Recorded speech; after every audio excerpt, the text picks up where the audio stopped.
Welcome student in our online classes. Actually आज मैं 10th pass out बच्चों से बात करने वाला हूँ और 11th क्लास की ऑनलाइन क्लासेज स्टार्ट होने वाली।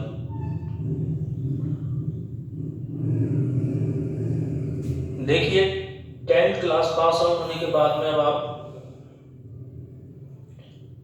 अपनी अपनी स्ट्रीम्स चुनेंगे। कोई कॉमर्स लेगा, कोई आर्ट्स में जाएगा और कुछ बच्चे साइंस लेंगे। जो बच्चे साइंस लेंगे वो चाहे मैथमेटिक्स लें या बायोलॉजी लें, दोनों स्ट्रीम्स में आपको एक इम्पॉर्टेंट सब्जेक्ट मिलेगा, फिजिक्स, भौतिकी, जिसे आपको फेस करना होगा। बहुत ही इंटरेस्टिंग सब्जेक्ट है और फिजिक्स को पढ़ने के लिए जो सबसे महत्वपूर्ण रिक्वायरमेंट है मैथ्स। अब सर बायोलॉजी के बच्चों के पास तो मैथ होती नहीं है, तो वो प्रॉब्लम भी आपकी सॉल्व आउट होगी। फिजिक्स में जो नेसेसरी रिक्वायर्ड जो मैथ है, अगली कुछ वीडियो में मैं वो रिक्वायर्ड मैथमेटिक्स आपको पढ़ाऊंगा जैसे ही मुझे उसकी जरूरत पड़ेगी। ओके, सब्जेक्ट को पैनिक नहीं बनाना है, स्मूथली हम उस सब्जेक्ट को पढ़ेंगे। दिमाग में किसी तरीके को बोधरेशन, डिप्रेशन या कुछ डर कि पता नहीं कैसे हम चलाएंगे, ये नहीं रखना है। बस एक चीज का ख्याल रखना है, physics is not a theory, एक थ्योरेटिकल सब्जेक्ट नहीं है। इसलिए आपको अपना जो दिमाग है, जो माइंड है, उस तरीके से बनाना है कि हम किताबी बातों को पढ़ करके और फिजिक्स नहीं सीखें, हम उसको एनालिसिस करें कि एक्चुअली ये ऐसा क्यों कहना चाह रहा है, इसमें हम अपने क्या अलग से क्या हम इसमें चेंजेस कर सकते हैं। तो अपने दिमाग को एनालिटिकल बनाएं, रटी रटाई किताबी बातों को मत पढ़ें, बिल्कुल नहीं पढ़ें, ठीक है। ओके, तो 11th क्लास का पहला चैप्टर एक थ्योरेटिकल चैप्टर है जिसमें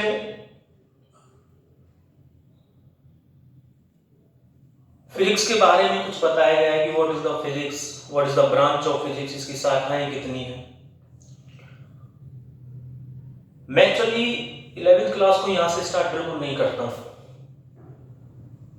क्योंकि हम साइंस पढ़ रहे हैं, मुझे अकबर या हुमायूं की जीवनी को पढ़ाने में कोई इंटरेस्ट नहीं। हम आर्ट्स के स्टूडेंट नहीं, हम कंसेप्ट पढ़ेंगे। और जहां से मैं स्टार्ट करूंगा, जिसे मैं पहला चैप्टर मानता हूं, उसका नाम है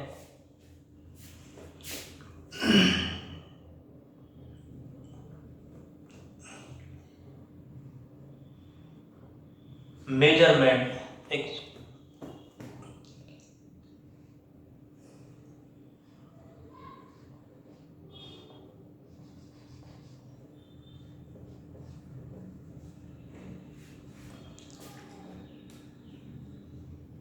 just a minute, technical error.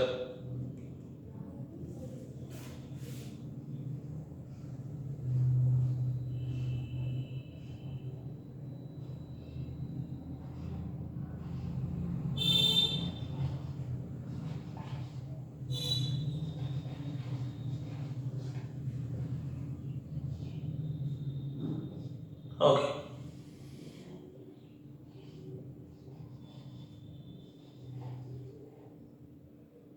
यानी मापन।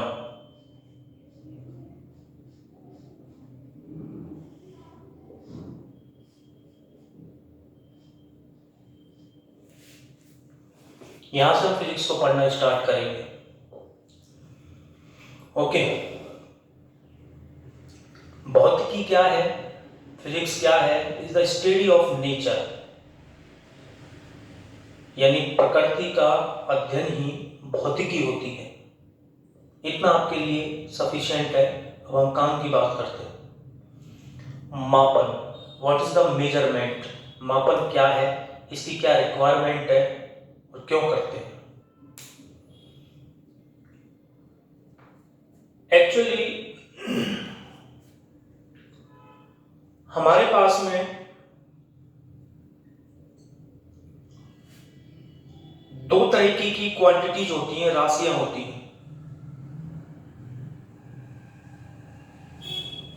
फिजिक्स में केवल उन राशियों को, उन क्वांटिटीज को ही अलाउ किया जाता है, उनकी स्टडी की जाती है, उनको पढ़ा जाता है जिनको हम मेजर कर सके, माप सके, जिनको एक नंबर प्रोवाइड कर सके। सर कैसे नंबर प्रोवाइड कर सके? फॉर एग्जाम्पल, मैंने कहा ये मार्कर कितना है, इसको एक नंबर प्रोवाइड करवाए, तो आप फट से बोलेंगे ये सर सिंगल मार्कर है, 1 नंबर हम इसको प्रोवाइड करवाएंगे। ठीक है, मैंने कहा इस मार्कर की लेंथ कितनी है, आप फट से स्केल निकालोगे, इसको मेजर कर लोगे कि सर इस मार्कर की लेंथ इतनी। तो लेंथ, मात्रा, ये कितना है, सिंगल है, डबल है,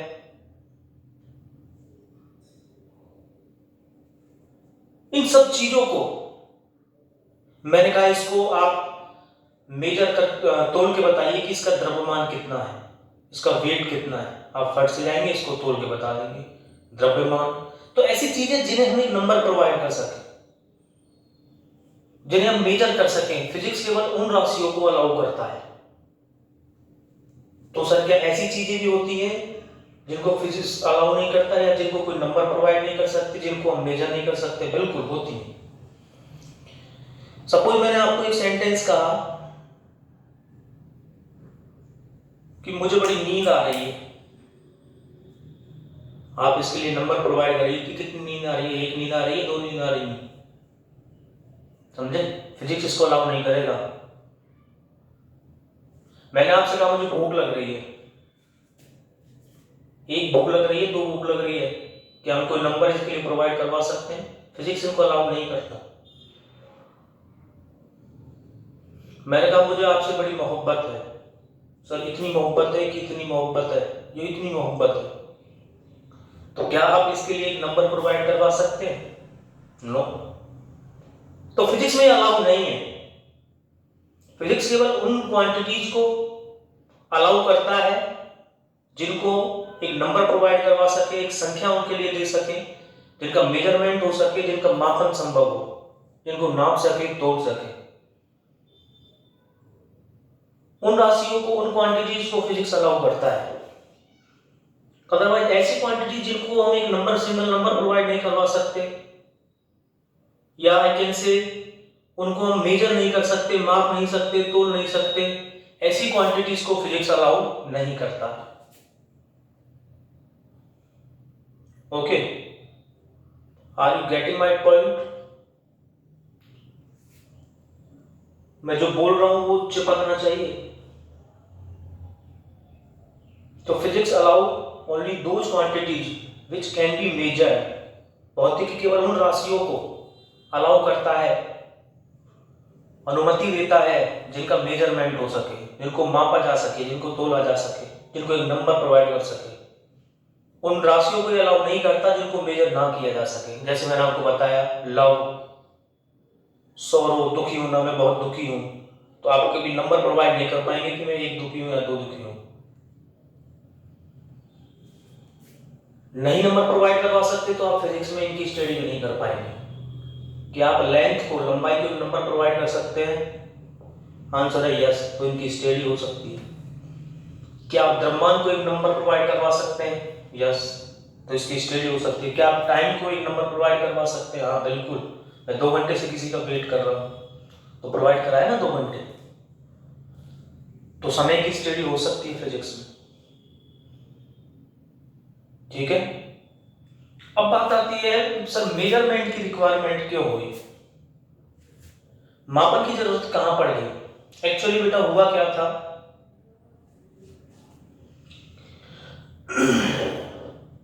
जब लोगों ने वस्तुओं का एक्सचेंज करना स्टार्ट किया, वस्तुओं का विनिमय करना स्टार्ट किया, तो उन्हें मापन की आवश्यकता पड़ी। जब वो चीजों को एक्सचेंज करने लगे, चीजों को विनिमय करने लगे, आपस में ट्रांसफर करने लगे कि भैया ले 1 किलो चावल तू ले जा और मुझे इसके बदले में इतना गेहूं दे दे, तो उनको जरूरत पड़ी कि हम कितना हम दे रहे हैं और कितना उससे हम ले रहे हैं। तो उनके दिमाग में आया इसको ऐसे उठा के दे देना किसी को, ऐसे ही ले लें, हमने दिए उसको इतने चावल, सपोज 2 किलो और उसने हमको दी 50 ग्राम गेहूं। अगर मेजरमेंट की जरूरत नहीं होती या मेजरमेंट को इंपॉर्टेंस नहीं रखता तो ऐसा ही होता। तो जब लोग चीजों को विनिमय करने लग गए, एक्सचेंज करने लग गए, एक दूसरे से ट्रांसफर करने लग गए, मैं मार्केट गया, मार्केट जाके मैंने कहा मुझे किला दे दो, उसने मुझे 1 किला पकड़ा है, कोई मेजरमेंट नहीं था और मैंने उसको 100 रुपये दे दिए। ऐसा ही होता कब? अगर मेजरमेंट नहीं होता, अगर मापन जैसी चीज नहीं होती तो यही होता। ठीक, तो हम सबसे पहले इसमें यहां पर लिखेंगे मेजरमेंट। तो मेजरमेंट में सबसे पहले, इस चैप्टर में सबसे पहले हम जो पढ़ने वाले हैं वो है फिजिकल क्वांटिटी यानी भौतिक राशियां। ये समथिंग एरर है इसमें,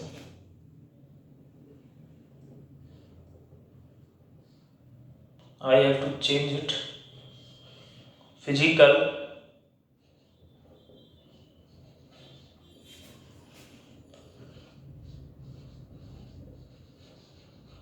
क्वांटिटीज यानी भौतिक राशियां।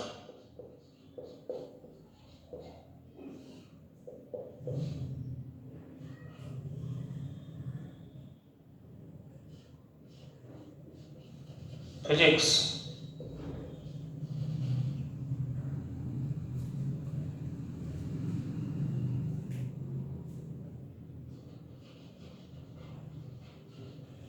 allow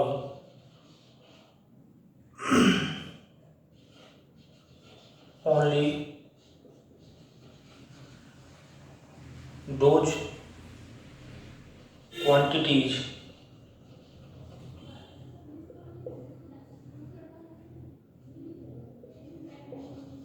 which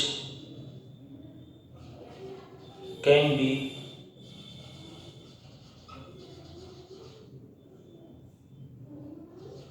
measured। Hindi medium के बच्चे 1% भी पैनिक ना हो। फिजिक्स उन राशियों को अनुमति प्रदान करता है या फिजिक्स में उन राशियों का अध्ययन किया जाता है जिन्हें मापा जा सके, इजीली, स्मूथली, आराम से। लिखे फिजिक्स में केवल उन राशियों का अध्ययन किया जाता है जिन्हें मेजर किया जाता है, किया जा सकता है। मैं दोनों को सेटिस्फाई करूंगा, no tension.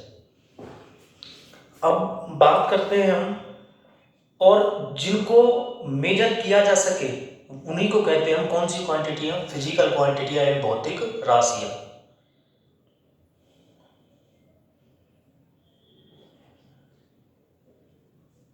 And those quantities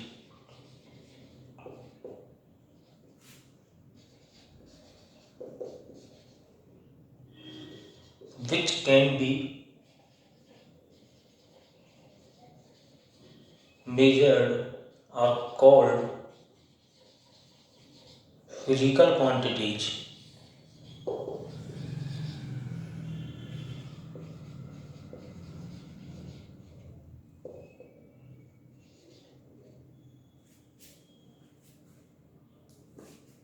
ठीक। फिजिक्स में केवल उन राशियों का अध्ययन किया जाता है जिनको मापा जा सके, फर्स्ट पॉइंट आप लिख भी सकते हैं, तथा वे राशियां जिन्हें मापा या तोला जा सके भौतिक राशियां कहलाती हैं। Any doubt? ठीक। इंग्लिश मीडियम के बच्चे बोर्ड से भी लिख सकते हैं, हिंदी मीडियम के बच्चे बोर्ड रन इसलिए लिख सकते। ठीक है सर, आप हिंदी में क्यों नहीं लिख देते हैं? बिल्कुल हिंदी में भी लिखेंगे, लेकिन थोड़ा सा प्रॉब्लम है बेटा, जैसे हिंदी में लिखते हैं तो थोड़ा सा टाइम ज़्यादा लगता है, तो मैं बोल देता हूँ। ठीक, तो यहाँ तक आई थिंक आप लिख चुके होंगे, समझ भी चुके होंगे कि फिजिक्स किनको अलाउ करता है, और आप इसका दूसरा पहलू भी सीख चुके होंगे कि इसका दूसरा पहलू क्या है, कि वो कौन सी राशियाँ हैं जिनको फिजिक्स अलाउ नहीं करना, भूख लगना, मोहब्बत हो जाना, समझे, या किसी से दुश्मनी कर लेना, या मुझे इस पर बड़ा गुस्सा आ रहा है, आप इसको कोई नंबर प्रोवाइड नहीं करवा सकते, कोई अंक नहीं दे सकते, एक गुस्सा आ रहा है कि दो गुस्सा आ रहा होगा, फिजिक्स को लेना देना नहीं है, जब बन जाओ तो ठीक है ना। मापन की रिक्वायरमेंट आपको समझ में आने लगा होगा जब चीज़ों को हम एक्सचेंज करते हैं, एक दूसरे से विनिमय करते हैं, अभी स्मूथली बड़े आराम से एक दूसरे से विनिमय करते हैं, एक दूसरे में बदलाव करते हैं कि मुझे ये दे दे, इसके बदले में इतना पैसे दे रहा हूँ, तब आपको मापन की जरूरत पड़ती है। ठीक है, बेसिकली शुरू में एग्जाम्पल के तौर पर अगर हम लिखें तो 3 फिजिकल क्वांटिटी को मेजर किया गया था, लेंथ, लंबाई, मास, द्रव्यमान, and third one is time, समय। और आप देख सकते हैं कि तीनों चीजों के बारे में हम एक नंबर प्रोवाइड करवा सकते हैं। 2 फुट की लंबाई, 3 फुट की लंबाई, 4 फुट की लंबाई, 1 kg मास, 2 kg मास, 3 kg मास, 2 घंटे हो गए हैं, 3 घंटे हो गए हैं, 2 बज चुके हैं, 12 बज चुके हैं, all this quantity can be measured, इसमें सबको मापा जा सकता है, दैट्स व्हाई दे आर भौतिक राशियां, फिजिकल क्वांटिटीज। ठीक, नेक्स्ट देखें हम, ये 2 टाइप्स की होती है। अच्छा, उससे पहले मैं आपको एक चीज और बताना चाहूंगा कि इन फिजिकल क्वांटिटी का यूज क्या होता है, उपयोग क्या होता है।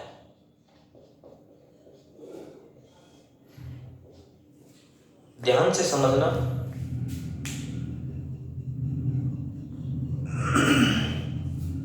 टेंथ क्लास में एक बड़ा फेमस लगा, मैं आपके 10th की बात ही कर लेता हूं, ओम्स लॉ, ओम का नियम।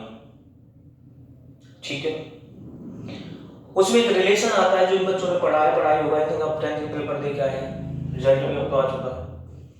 तो ओम का नियम क्या कहता है कि अगर परिस्थितियां अनुकूल हैं, कंडीशन अगर सेटिस्फाई है, उस कंडीशंस होती हैं जैसे टेम्परेचर चेंज ना हो, ताप चेंज ना हो, प्रेशर चेंज ना हो, तो कोई हम वायर लें, उस वायर के दोनों सिरों पर विभवांतर उत्पन्न होता है। ठीक है, वो विभवांतर जो है उसमें कितनी करंट फ्लो हो रही है, कितनी धारा प्रवाहित हो रही है, उसके समानुपाती होता है। हम लिखते थे V समानुपाती I, याद आ रहा होगा, V समानुपाती I। उसके बाद एक कांस्टेंट, एक नियतांक लिख दिया करते थे V इक्वल टू RI। ठीक, अब मुझे आप एक बात बता दो, तो एक लॉ बन गया ओम का नियम, और उसको कहने लगे V इक्वल टू R या IR। अगर दुनिया में विभवांतर नहीं होता, विभवांतर एक फिजिकल क्वांटिटी है, वोल्ट मीटर से आप विभवांतर को, विभव को नाप सकते हो वोल्ट मीटर से। ठीक है, आप धारामापी यानी गैल्वेनोमीटर से करंट को नाप सकते हो, इसलिए फिजिकल क्वांटिटी है, भौतिक राशि है, जिनको मापा जा सके वो सब भौतिक राशि है, और R एक कांस्टेंट है। ठीक है, और तीनों में रिलेशन बन गया V इक्वल टू IR।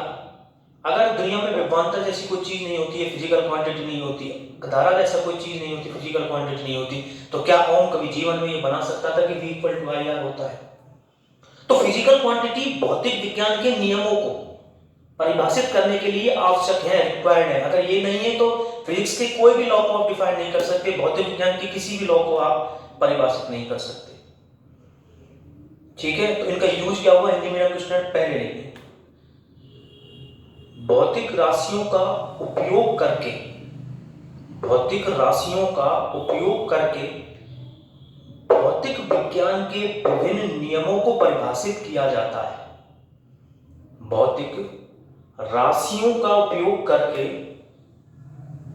भौतिक राशियों का उपयोग करके भौतिक विज्ञान के विभिन्न नियमों को परिभाषित किया जाता है। इंग्लिश मीडियम में लिख सकते हैं। With the help of physical quantity, we can define different law of physics. ठीक है, दोनों मीडियम्स का मैं ध्यान रख रहा हूँ। विद द, पर ये मार्कर मेरा ध्यान नहीं रख रहा है। With the help of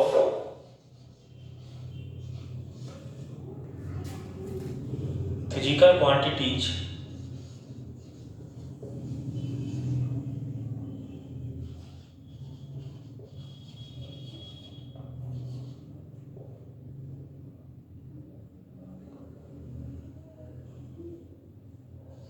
we can